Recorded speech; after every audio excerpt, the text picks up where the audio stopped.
Good morning, everyone. Good morning, dear patient, dear colleague, and dear friend. Today we have the next lecture focusing on the vascular entrapment. I had already a lecture on the vascular entrapment to explain the symptoms, the treatment. But today I want to report a little bit on a publication we did, on a work we did last year. We reviewed patients where I performed a laparoscopic operation decompression in the last more or less 200 patients where I performed the procedure.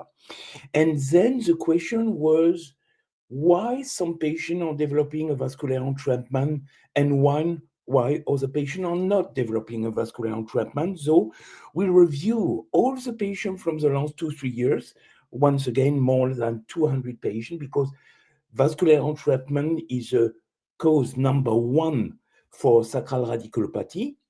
And then we review all the patient history in order to try to find risk factor, or cause why patients are developing a vascular entrapment. And the lecture from today is to explain you, first of all, as a patient, what we found during this work. So once again, we will talk about pelvic pain, pelvic neuropathic pain, and vascular entrapment.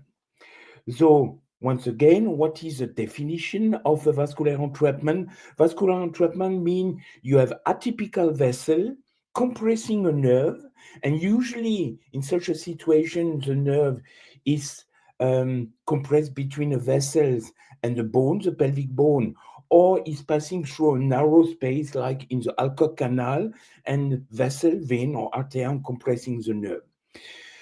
More or less, all these patients are suffering from chronic pelvic pain without a clear diagnosis, because sacral neuropathy by vascular entrapment is really a pathology that most of the gynecologists, most of the pain doctor, and most of the radiologists don't know.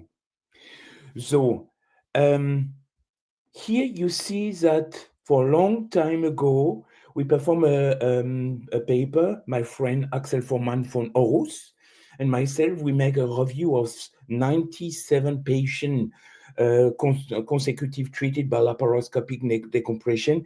And this is exactly what we found in these patients. So is for us, neuropelveology is not a new pathology. It's not a new cause for chronic pelvic neuropathic pain. But once again, for more than 98% of the gynecologists and pain doctors, they will not know what we are talking about. And for example, here on the picture, you see exactly what I mean.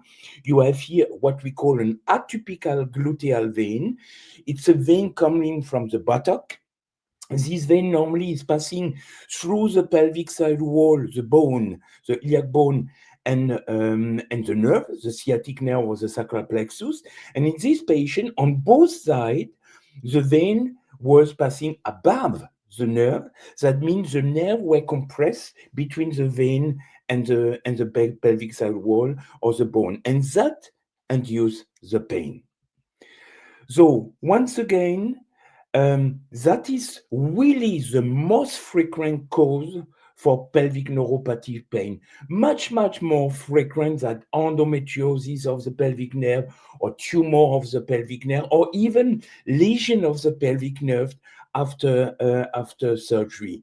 So we're talking from neuropathic pain, so usually it's a burning pain, it's a shooting pain with some electrical pain. And here you see on the right, from this paper we did, we found a lot of diagnoses like pudendal neuralgia, like sciatic nerve. Most of the patients are getting the diagnosis of a spinal cord hernia, anogenesis. And because the nerve of the bladder and the rectum are within the pelvic nerve, some of the patients are getting the diagnosis of bladder hypersensitivity or overactive bladder or interstitial cystitis, or in men, chronic prostatidynia. So once again, in vascular entrapment, we are not just talking from big vessel compressing the nerve, but we are also talking from normal vein or arteria in size, but in the wrong position. And that is a problem why it's not easy to make the diagnosis with MRI, because in MRI you will not see any issue.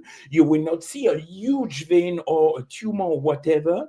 You see normal anatomy. And the radiologist who is not aware that when a nerve is between a bone and a vein will not induce pain, he will describe the MRI as normal. So MRI is in first line in neuropelveology to exclude a pathology like a tumor, like a clip of a nerve or an endometriosis, whether that to confirm the diagnosis on a vascular entrapment.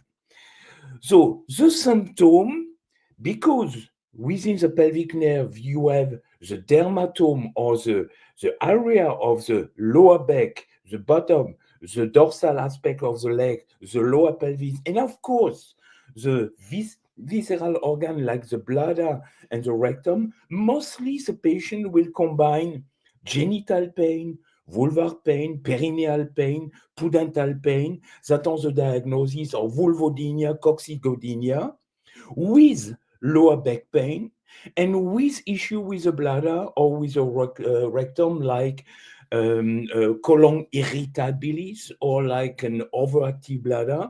And that is tricky in the situation because in the current medicine, when you have an issue or symptom with the bladder, your GP will send you to a neurologist. When you have low back pain, he will send you to an orthopedist or neurosurgeon.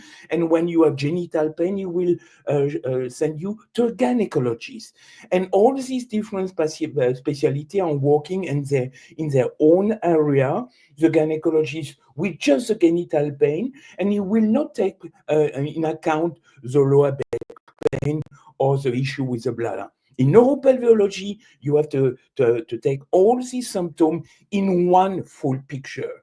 So that's the reason why on this picture, I said plus. So it's usually not gynecology issue or the sciatic issue or bladder issue. Usually they are all together.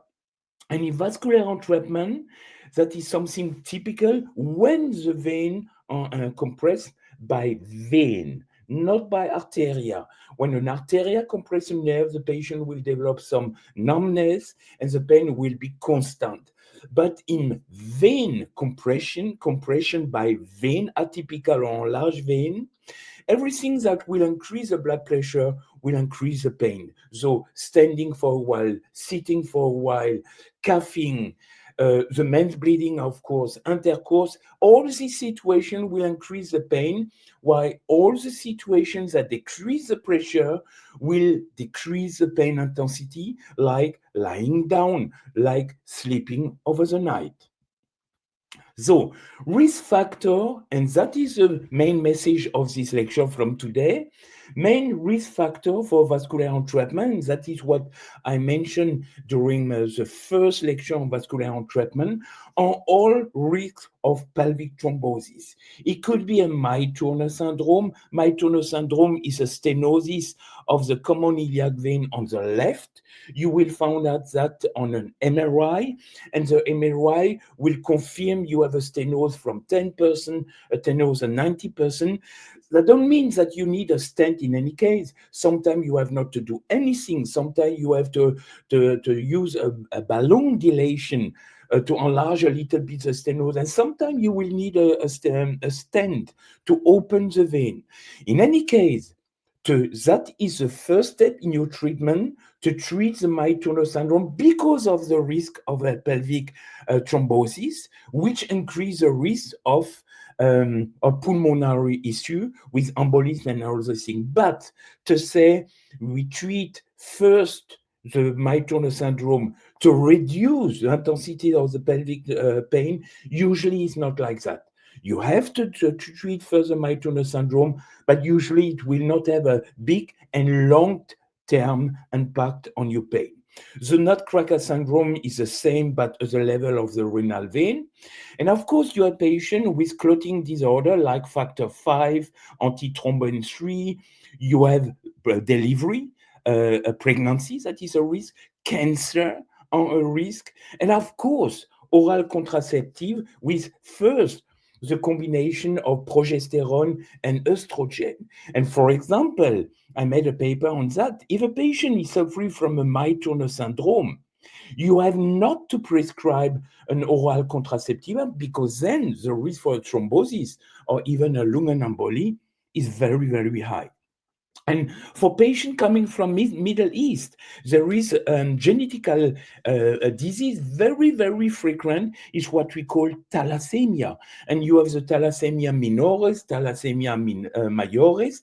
And this disease increases well the risk of thrombosis.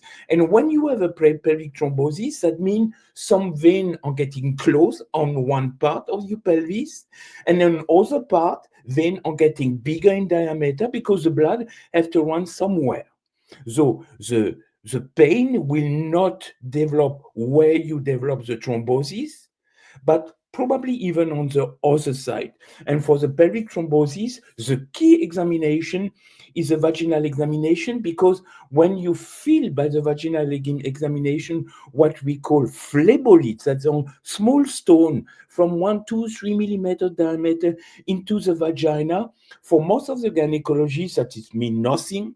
But for a neuropelveology, a small phlebolite on the left, for example, mean status after pelvic thrombosis vein on the left.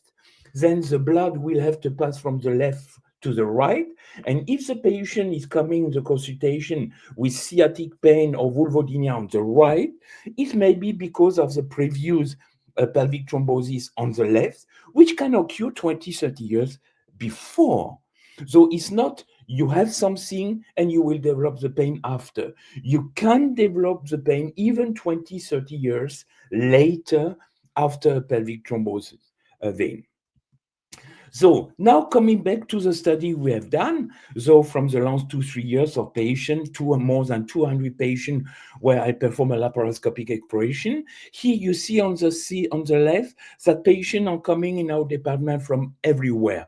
Patient, of course, Germany, Switzerland, but also a lot of from United States, Netherlands, Israel, from everywhere. And we were not able to find a genetical cause except one, in patient coming from Middle East and patient coming from India, because in this country, the risk of a particle pathology, what we call the hypermobility joint syndrome or Ehlers-Danlos syndrome, is much higher. And then when we took, we check the history of our patient, what we found is that more or less 60-70% of our patients have the history of what we call autoimmune disease. And the most frequent autoimmune disease is exactly the joint hypermobility syndrome, or in some particular forms, the Ehlers-Danlos syndrome.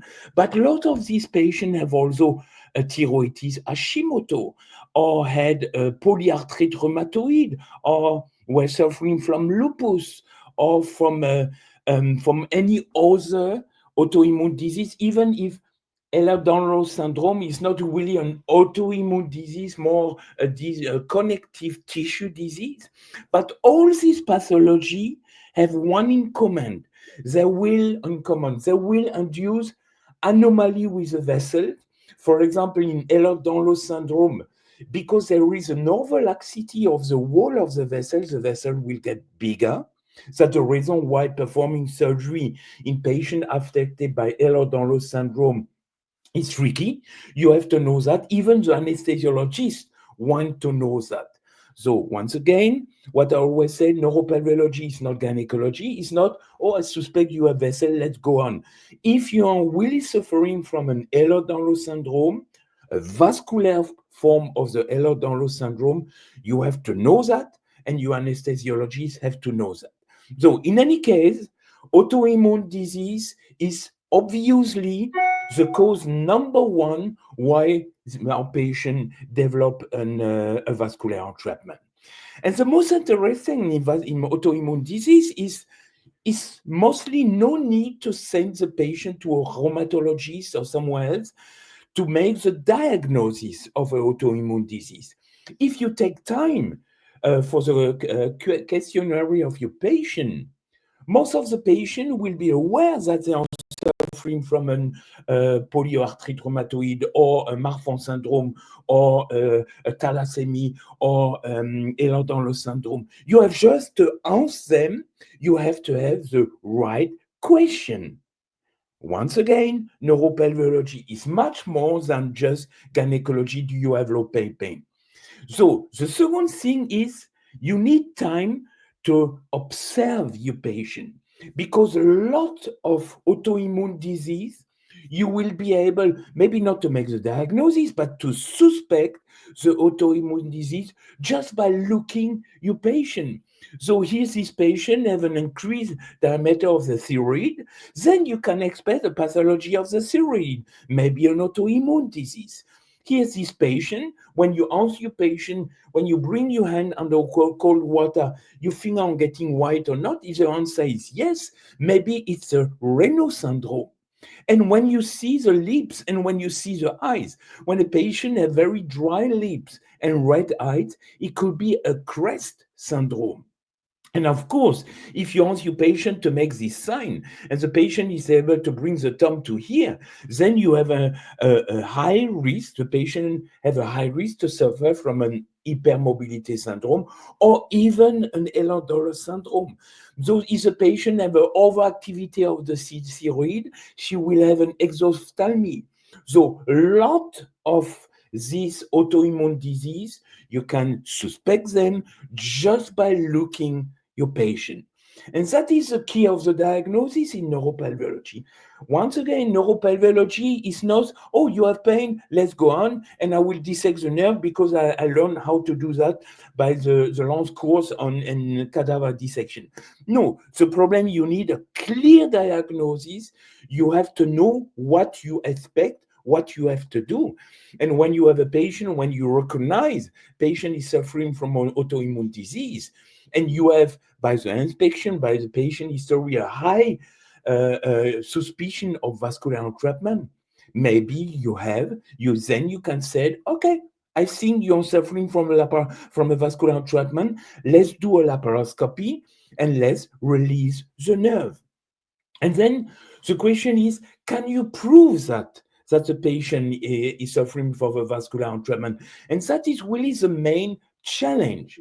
Once again, the diagnosis of a sacral radiculopathy by vascular entrapment is an anamnestic diagnosis. That means by the case theory, when the patient gives the right answer, then you will say, I suspect you have a high suspicion of a vascular entrapment.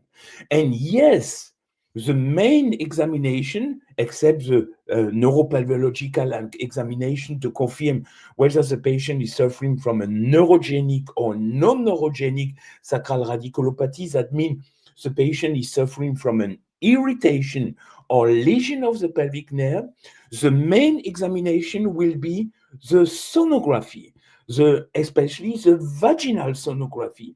And when you know where you suspect within the pelvis a compression of nerve by vascular entrapment, then you can go there with your vaginal probe and you can check if there are some enlarged vessels, which are per definition more than 6 millimeters in diameter. And if in what we call the Doppler, where you measure the flow and the direction of the blood within the vein, if the patient have what we call a reverse flow or a flat curve, then of course you have, even in this situation, not a confirmation that this vein is compressing the nerve and is the cause for the pain, but then you have more than enough to say, okay, let's go to the laparoscopy. And the MRI is not, once again, a big help, because in more than 98% of the patient, the MRI will come back with normal pelvic. No pathology, no fistula, no enlarged vein. Maybe they will form a May-Thurner syndrome, but once again, to treat the May-Thurner syndrome, will not release your pain. So the MRI, I do MRI systematically. Most of my patients are coming in my consultation already with a pelvic MRI.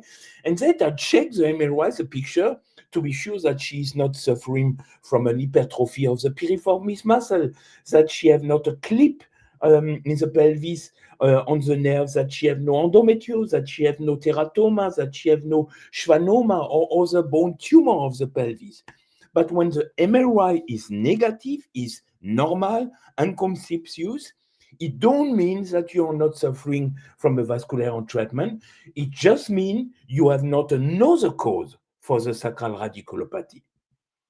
So then, when you are finished with the diagnosis, then it's not, I suspect a vascular entrapment, so let's go to the laparoscopy. No, you have to have an answer to all these three questions.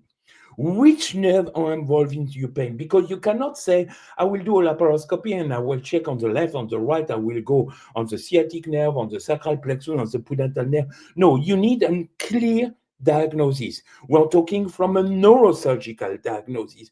When you have a discus hernia, the neurosurgeon will not open you one entire back. He knows exactly at which level he suspected the discus hernia. And in neuropelveology, it's exactly the same. You have, when you're a neuropelveologist, you have to know which nerve are involved in your pain and in which location in the pelvis. Because the sacral nerve root are close to the sacrum, the pudendal nerve is 10 centimeters away from that, and the sciatic nerve is more or less 15 centimeters away. So you cannot go everywhere, open everywhere, and use scar tissues that can potentially develop further pain. So if you know my pain is on the right by 6 o'clock and that is his nerve, that is exactly what you have to go. But in vascular entrapment, sometimes you have even to go on both sides, and that is in venous vascular entrapment, usually you have to go on both sides, because when you have atypical vein, especially in location on one side, you have more than 80% risk to have the same pathology, the same vascular malformation on the other side. And mostly the patient will report, yes, I'm coming to you, Mr. Possover, because I have pain on the right side. But now you asked me, yes, sometimes I have a little bit pain on the left. And that proves that vascular entrapment is usually, in more than 80% of the patient, a disease, a pathology on both sides. And then the surgeon will have to explore both sides. So then, of course, in vascular entrapment, usually the veins compress and use an irritation of the nerve, not damage of the nerve. And that's what we call non-neurogenic neuropathy. In this situation, you have just to release the nerve. But suppose during at the end of the neuropelveological examination, you found a neurogenic situation. That means a pathology of the nerve with neurological disorder, weakness, numbness, loss of reflex, and all these things. Then first you can say it's not a vascular entrapment, or maybe it's a compression by an arteria, not by a vein. But then you have to think on other causes like schwannoma, cancer, tumor, and so on, endometriosis. And secondly, when you have a damage of the nerve or even a cutting of a nerve, interruption of the nerve, to just go there by laparoscopy and to perform a nerve release will not help the patient. If you have damage of the nerve, you have to perform a neurosurgical procedure, sometimes even with a reconstruction of the nerve. And it's not always possible to do that. In any case, in such a situation, you need a laparoscopy. And for myself, I prefer the laparoscopy than robotic surgery because I need the feeling. When I laparoscopy, I really feel the tissue. When I'm cutting, I feel the tissue while I'm cutting, and probably I would miss that in robotic surgery. So what I mentioned during my first lecture on vascular entrapment, please, the surgeon have to avoid clip. I see more and more patients over the last 2 years where I have to go again to the nerve and to remove a clip because a colleague tried to perform a laparoscopic decompression, and because of bleeding or to avoid the bleeding, we're using a clip on piece of metal. And when this metal clip is at the nerve or even within the nerve, like on this picture, then the patient will have pain all the time. And believe me, to go there a second time to find the nerve in the scar tissue is really not easy. And to remove the clip out of the nerve means you have to open the nerve, is even more difficult. So no clip, no suture. You have to use bipolar coagulation and cutting of the nerve. It's not enough just to close the vein. You have to remove the vein, and that is not a big issue because the pelvis is there are plenty of veins everywhere. So if you remove one, two, three veins that are compressing the nerve for the pelvic and even for the desired pregnancy, if the patient is young, it will not make any difference. The second thing, avoid embolization. So some radiologists already recognize the vascular entrapment and try to make embolization. And that is really a problem because, like you see on this picture, if the coil the radiologists are using to close the vein is in direct contact to the nerve, then from a vascular entrapment, mean pain over the day, decreasing over the night, will move to a permanent pain and usually even worse pain. And believe me, to perform a laparoscopy and to remove such a coil within a vein or even the vein is not easy.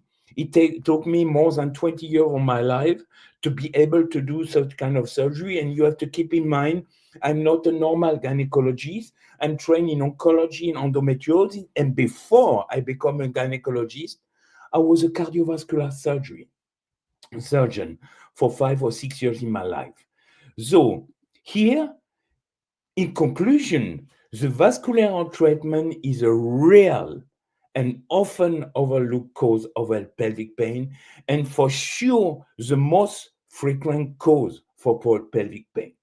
Autoimmune disease increase definitively the risk, and your doctor who try to help you have to have this knowledge of the autoimmune disease.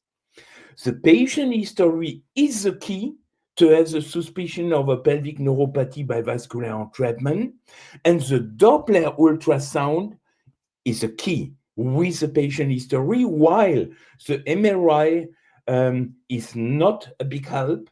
It's usually interpreted as normal and constitute, but the MRI will exclude other pathology, which you have to know before you do the surgery, if you do the surgery. And the exact neuropelveological diagnosis is not just to let go, but to know exactly if I go by laparoscopy, which nerve, which location, and what I will do exactly. In order to avoid unnecessary nerve dissection. A surgeon cannot say, I suppose you have a nerve issue on the left side. Let's go. I will go to the nerve and I will see what I will find. And depending from what I will find, I will react, I will do something. No, the neuropelveologists have, like a neurosurgeon, a clear diagnosis because surgery for vascular entrapment, once again, is not a gynecological procedure. It's a laparoscopic, it's maybe a robotic procedure, but it's not a gynecological procedure. And you cannot, of course, perform such kind of surgery by open surgery because you're in the field of the microsurgery. And that's the reason why endoscopic surgery is so helpful. When you go down by laparoscopy, you can reach all area in the pelvis and you have a magnification from what you see. So a vein from 0.5 millimeter in real will be on your screen more or less like that. So then you have really a microscopic vision of the pelvis. And once again, it's not a gynecological procedure, it's a neurosurgical procedure because you have to expose the nerve in order to avoid lesion of the nerve. But what you are doing, it's a vascular surgery. And that's the reason why the main risk of this procedure is a life-threatening hemorrhage, bleeding. Bleeding is really the main issue. And to get a bleeding there, when we're talking from prudental vein, gluteal vein, sacral lateral vein, this kind of bleeding can cost your life even. So it's not a gynecologist procedure. If a colleague is trained in removal of the uterus, he will definitively not have the skill to perform such kind of surgery. You need much, much more, and much more than just gynecology. Even endometrial specialists or oncologists, gyneco-oncologists are not trained in vascular surgery. And when you do a good job, you release the right nerve and you remove the vein without using clip suture or whatever, then the patient will have around 75% chance to get a pain reduction more than 50%. But remember, we are treating the nerve, but patients are suffering from nerve issue and pain memory. And the pain memory, or what we call the central sensitization, that's really a big issue, and it takes time for a brain to forget the pain. And for that, a neuropelveologist has to follow the patient more or less 1 year. So I hope this lecture give you some clarification about these issues of vascular entrapment, and let us help you find the cause and solution of your pain. That is the reason of this lecture, because there are much too much patients suffering from such pelvic neuropathic pain without getting a clear diagnosis. And of course, if you send the patient to a pain doctor who will give you some painkillers, it will be a treatment for the rest of your life. It will, as long you don't treat the cause of your pain, you will suffer from this pain. It's not so easy. So the only way maybe to cut this circulus vitiosus is to find the cause and to treat the cause. And for that, I thank you very much for your attention and see you in a few weeks with the next lecture. Bye-bye. Have a good day. And yeah, cheers.